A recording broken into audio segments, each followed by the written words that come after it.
আদায়ের পাশাপাশি তিনি বললেন, আল্লাহ আমি মা বাবার প্রতি যেন কৃতজ্ঞ থাকি। এত মর্যাদা মা বাবার। এখান থেকে আমরা একটা শিক্ষা বের করেছি, আজ হাজারো পরিবারে মা বাবা কিন্তু উপেক্ষিত। তাদেরকে আজ আলাদা করে দেওয়া হচ্ছে বিনা কারণে। তাদেরকে আজ বাড়ি থেকে বের করে দিচ্ছে, অনেকে বৃদ্ধাশ্রমে রেখে আসতেছে। আর এগুলোর পেছনে যারা কারণ হিসাবে দাঁড়িয়ে আছে তারা আমাদের বউ। 100 ভাগের 98টা পরিবারে বউর কারণে সন্তানগুলো মা বাপকে আলাদা করে দেয়। তাদের খরচ দিতে চায় না, তাদেরকে বৃদ্ধাশ্রমে রেখে আসে, অথবা 3-4টে ছেলে হলে একজনের দিকে ঠেলে দিয়ে দেয়। এক কথা বলছেন না কেন? তাছাড়া কোন সন্তানকে চায় যে আমার মা বাবা আলাদা হয়ে যাক? না।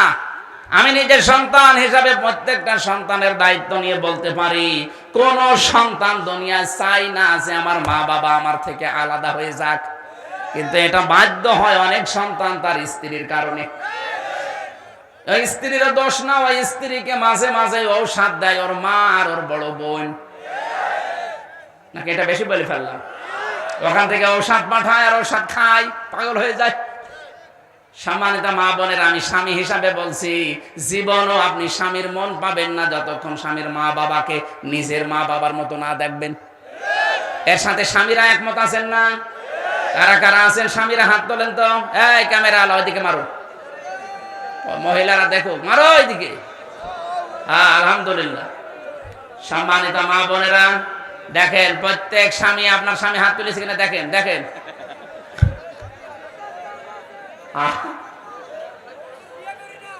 বিয়ে না করলে হাত তোলার দরকার নেই।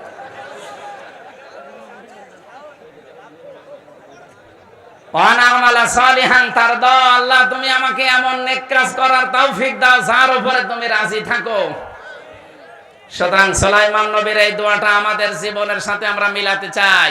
তিনি পিপিলিকার কাছ থেকে হাতে তুলে নিয়ে এই শিক্ষাগুলো বলছিলেন, আল্লাহ তুমি আমাকে নেককার বান্দা বান্দীদের সাথে শামিল করে দাও। বলেন আমিন। বারাকাল্লাহু লানা ওয়া লাকুম ফিল কোরআনিল আযীম। আল্লাহুম্মা আমিন। আমার আপনি যদি বলেন না এটা হচ্ছে না, বলেন আপনি কোনটা হবে বলেন। বাস্তবে দেখালাম আপনাকে, যারা তাগুত ছেড়ে দিয়ে ঈমান এনেছিল, এত ঝড় ঝপটা গেছে, ঝঞ্ঝা বিক্ষুব্ধ পৃথিবীতে তাদেরকে এক চুল টলাতে পারে নাই। কিন্তু যে মানুষগুলো তাগুত ছেড়ে না দিয়ে ঈমানের দাবি করেছিল, মানুষগুলো ঈমানই এখন আর টিকাতে পারে না। শুধু একটু ভয় দেখাবেন, উল্টিয়ে যাবে। এই জন্য সুলাইমান নবী বলেছিল, রব্বুল আলামিন তুমি আমাদেরকে মুমিন বান্দাদের উপরে ফজল দিয়েছো, ফাদলানা আলা কাসীরিম মিন ইবাদিল মুমিনিন ওয়া ওয়ারিসা সুলাইমান দাউদ। সুলাইমানকে আমি দাউদের উত্তরাধিকারী বানিয়েছি। ওয়াকালা ইয়া আইয়ুহান্নাস, হযরতে সুলাইমান ডাক দিয়েছিল মানব মণ্ডলী, উল্লিমনা মানতিকাত তায়রি ওয়া উতিনা মিন কুল্লি শাই ইন্না হাযা লাহুয়াল ফাদলুল মুবিন। হে পৃথিবীর মানব মণ্ডলী, আমার দুইটা কথা তোমরা কান দিয়ে শোনো। এক নম্বরে, আল্লাহ রাব্বুল আলামিন আমাকে যত পশু পাখি বানিয়েছেন তাদের ভাষা বোঝার মতো একটা যোগ্যতা দিয়েছেন। এটা একটা নিয়ামত। এটা কি? দুনিয়ায় যত নিয়ামত আছে আল্লাহ আমাকে সবগুলোই দিয়েছেন। প্রথমে পাখির কথাটা আলাদা বললেন, যে পাখির ভাষা, এটা আল্লাহ আমাকে শিক্ষা দিয়েছেন। এটা বলার পরে যেন অহংকার চলে আসে না নিচের ভেতরে, এই জন্য নিচের দিকে তিনি জানিয়েছেন, ইন্না হাযা লাহুয়াল ফাদলুল মুবিন। এটা স্পষ্ট আমি আল্লাহর, আমার আল্লাহর পক্ষ থেকে আমার প্রতি একটা বিশেষ নিয়ামত, ফজল, অনুগ্রহ। আমি উতিনা মিন কুল্লি শাইয়ের ব্যাখ্যায় পড়েছি, প্রায় 11-12টা তাফসীরের সাথে মিন কুল্লি শাই এই শব্দগুলো মিলালাম। যে আল্লাহ আমাকে নিয়ামত দিয়েছেন এই পৃথিবীর সব 27টা নিয়ামতের কথা একটা একটার পরে আমি সিরিয়াল পেয়েছি তাফসীরে। প্রথম নম্বরে হযরতে সুলাইমান নবী যে নিয়ামতের কথা বললেন সেটার নাম হচ্ছে ক্ষমতা। ক্ষমতা নিয়ামত কার? আরো জোরে বলেন। এই দুনিয়াতে যেই কয়েকজন নবী ক্ষমতায় ছিলেন, তাও এই বাংলাদেশের মতো জায়গা না, ভারতের মতো জায়গা না, তামাম দুনিয়া চালিয়েছেন, তার ভেতরে সুলাইমান একজন। কথা বলে না কেন? তার মানে নবীরা, নবীর উত্তরাধিকারীরা যারা ক্ষমতা চালাবে, ক্ষমতায় বসবে, এটা কিন্তু বানানো কথা না, কোরআনের কথা। আর যারা বনি ইসরায়েলের ৮০ নাম্বার আয়াতটা বাংলাতে বাড়িতে যে মিলাবেন তাফসীর সহ, হযরত রাসূলকে যেদিন হিজরত করার জন্য আল্লাহ আদেশ দিলেন, বললেন দাঁড়ান, আপনি আমার কাছে ৩টা দোয়া এখন করবেন। আকুর রব্বি আদখিলনি মাদখালা সিদকি ওয়া আখরিজনি মাখরাজা সিদকি ওয়াজআলনি মিন লাদুনকা সুলতানান নাসীরা। ১ নম্বরে আমাকে বলেন, হে আল্লাহ তুমি আমাকে নিরাপদে বের করে দিও বাড়ি থেকে। ২ নম্বরে বলেন এখান থেকে একেবারে মদিনা পর্যন্ত পুরো রাস্তাটা নিরাপদ করে দিও। ৩ নম্বরে বলেন মদিনায় যাবার পরে আমার একটা রাষ্ট্র ক্ষমতা দিও, যার ভেতরে তোমার সাহায্য থাকে। বলেন তো দোয়া কবুল করবেন কে? শিখিয়ে দিচ্ছেন কে? তার মানে যিনি শিখিয়ে দিচ্ছেন তিনি ১০০% কবুল করবেন বলে শিখাচ্ছেন। তিনি যদি বলেন আমার কাছে রাষ্ট্র ক্ষমতা চাও, তে আমরা যারা নবীর ওয়ারিস, খালি হলো মিলাদ পড়ে বেড়াবার, মসজিদে ইমামতি করব, কোথায় পেয়েছেন আপনি? আমরা তো চাই নবীদের মতো এই দেশ, এই পৃথিবীকে আমরাও কোরআনে কারিম দিয়ে শাসন করি। এটা একটা নিয়ামত। এই নিয়ামতের দিকে আমরা যারা এগিয়ে যেতে চাই, আসতে চাই, তাদের নামে আপনি ধর্ম ব্যবসায়ী লাগাতে চান। আমি জানি, এখন বুঝে গেছি আয়াত অনুযায়ী আপনি নবীদের শত্রু। কথা বলেন না কেন? হযরতে সুলাইমান আলাইহিস সালামের ২৭টা পয়েন্টের ভেতরে প্রথম নাম্বার বললেন, আমাকে যত নিয়ামত দেওয়া হয়েছে তার প্রথম নাম্বার নিয়ামতে যে আল্লাহ তুমি আমাকে রাষ্ট্র ক্ষমতা দিয়েছো। এর পরবর্তীতে বা হশির আলী সুলাইমান আদা মিনাল জিন্নি ওয়াল ইনসি ওয়াত তায়রি ফাহুম ইউসাউন। তিনি যেহেতু বিশাল ক্ষমতার অধিকারী, তার মানুষ, জিন এবং পাখিদের বহর ছিল, সামনে নিয়ে যাচ্ছিলেন। হাত্তা ইযা তাওয়ালা ওয়াদিন নামলি ক্বালাত নামলাতু ইয়া আইয়ুহান নামলু দুখুলু মাসাকিনাকুম লা ইয়াহতিমান্নাকুম সুলাইমান ওয়া জুনুদুহু ওয়া হুম লা ইয়াশউরুন। হযরত সুলাইমান বিশাল বহর নিয়ে যখন বের হলেন, দেখলেন রাস্তার পাশে একটা পিপিলিকার চাক। পিপিলিকার বড় যেটা মাথা মোটা, ওইটা একটু নিজের পাখার উপরে, ঠ্যাঙের উপরে ভর দিয়ে দাঁড়িয়ে জাতিকে সতর্ক করছে, হে আমার পিপিলিকার দলেরা, তাড়াতাড়ি গর্তের ভেতরে, বাসার ভেতরে প্রবেশ করো। সুলাইমান নবী দলবল নিয়ে আসতেছে, না জানি তাদের অজান্তেই তোমরা পিষ্ট হয়ে মরে যেতে পারো। মুফাসসিরিন কিরাম এখান থেকে শিক্ষা দিয়েছেন, এই পৃথিবীর ময়দানে একটা পিপিলিকা তার নিজের জাতিকে সতর্ক করছে, বাঁচানোর জন্য ঘরে প্রবেশ করছে, গর্তে প্রবেশ করাচ্ছে।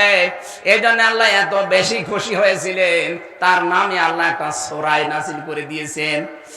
আজ যারা দুনিয়াতে নেতৃত্ব দিতে চান, নেতা হতে চান, তাদেরও প্রথম দায়িত্ব জাতিকে বাঁচানো।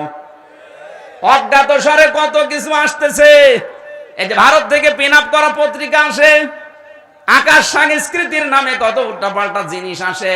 আপনি নেতৃত্ব দিতে চান, কত কিছু আসতেছে। ডাল আসে না, মদ আসে, গাঁজা আসে, বাবা আসে। এগুলো থেকে জাতিকে বাঁচানোর জন্য নেতৃত্ব যারা দিতে চায় তারা যেন সতর্ক করে। আর আমরা এমন নেতা পেয়েছি, এমন নেতৃত্ব দেয় যারা এগুলোর ব্যবসা করে। পিপিলিকার নাম সুলাইমান আলাইহিস সালামের নাম, পিপিলিকার নামে আল্লাহ সূরা এমনি দেয়নি। সে নিজেকে ঠ্যাঙ্গের উপরে, পায়ের উপরে ভর দিয়ে জাতিকে সতর্ক করেছিল, আমার জাতিরা আসতেছে সুলাইমান নবী বহর নিয়ে, হয়তো মনের অজান্তে তাদের অজ্ঞাতসারে তোমরা পিষে শেষ হয়ে যেতে পারো। সুতরাং বাঁচতে চাইলে আগে প্রবেশ করো ঘরে। আল্লাহ রাব্বুল আলামিনের এখান থেকে আমি মাসলা পেয়েছি তাফসিরে, কোন মানুষ যদি কিয়ামত পর্যন্ত নেতৃত্ব এই দুনিয়ায় দিতে চায়, তারও প্রথম দায়িত্ব হবে জাতিকে বাঁচানোর জন্য চেষ্টা করা। কে এই জাতিকে বাঁচানোর জন্য চেষ্টা করে, কে নিজের আখের গোছানোর জন্য চেষ্টা করে, এটাকে আপনার চোখে আঙ্গুল দেওয়া লাগবে, আপনি দেখতে পারেন না। এটা পিপিলিকার নাম যদি আল্লাহ চিরন্তন করে দিতে পারে, কিয়ামত পর্যন্ত নমল নামে পিপিলিকা নামে সূরাটা কোরআনে থাকবে না? আর যারা জাতিকে সত্যি বাঁচানোর জন্য নিজের জীবন দিচ্ছে, নিজের সব কিছু উজাড় করে দিচ্ছে, একেবারে কঠিন মুহূর্ত পর্যন্ত যারা দাঁড়িয়ে থাকছে, বিশ্বাস করতে পারেন এই মানুষগুলোকে আল্লাহ চিরন্তন করে রাখবে। হযরত সুলাইমান পিপিলিকারে কথা শোনার পরে তিনি হেসে ফেললেন। তাবাসসুম মানে মৃদু হাসি। তিনি মৃদু হাসলেন আর নিলেন, ডাক দিয়ে বললেন, মাবুদ, এই পিপিলিকার মতো আমি হতে পারলাম না। আকালা রব্বি আউজি'নি আন আশকুরা নি'মাতাকাল্লাতী আন'আমতা আলাইয়া ওয়া আলা ওয়ালিদাইয়া ওয়া আন আ'মালা সালিহান তারদাহু ওয়া আসলিহ লি ফি ইবাদিকাস সালিহিন। বলেন আল্লাহু আকবার। হযরত সুলাইমান চারটা দোয়া করেছিলেন একটা পিপিলিকার কাছ থেকে শিক্ষা নিয়ে। তিনি ডাক দিয়ে বললেন, রব্বুল আলামিন, আমি যেন এখন থেকে তোমার শুকরগুজারি বান্দা হতে পারি। তোমার শুকরিয়া আদায় করার পরে আমি আল্লাহ নাম দিয়ে দিলাম ওয়ালি ওয়ালিদাইকা, আমার বাবা মার প্রতি যেন আমি কৃতজ্ঞ থাকতে পারি। কোরআন শরীফের ভেতরে আপনি তিনটা আয়াত পাবেন, তিনটার সাথে তিনটা রিলেটেড করা আছে, সম্পর্কিত করা আছে। যেখানে আল্লাহর শুকরিয়া আদায় পাবেন, সঙ্গে সঙ্গে দেখবেন আল্লাহর পরেই মা বাবার নাম দেওয়া আছে।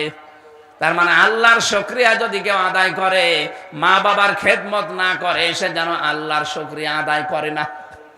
যেখানে আপনি ইতাআতের কথা পাবেন, সেখানে দেখবেন আতিউল্লাহ ওয়া আতিউর রাসূলা, আল্লাহর ইতাআত করো, রাসূলের ইতাআত করো। আল্লাহর কথা মানেন, রাসূলের কথা মানেন না, আপনি বুঝবেন আপনি আল্লাহকেও মানেন না। কোরআন এভাবে তিনটা বিষয় সাজিয়ে দিয়েছে, আনিশকুরলি ওয়ালি ওয়ালিদাইকা, আমি আল্লাহর শুকরিয়া আদায় করছি এবং আমার মা বাবার শুকরিয়া আদায় করছি। তিন নম্বরে যেখানে আপনি নামাজের কথা দেখবেন, সঙ্গে সঙ্গে দেখবেন যাকাতের কথা, আকিমুস সালাতা ওয়া আতুজ যাকাত। যারা নামাজ পড়ে এবং যাকাত দেয়, মুফাসসির বলেছেন যারা নামাজ পড়ে কিন্তু যাকাত দেয় না, সম্পদ থাকার পরে ওরা যেন নামাজও পড়ে না।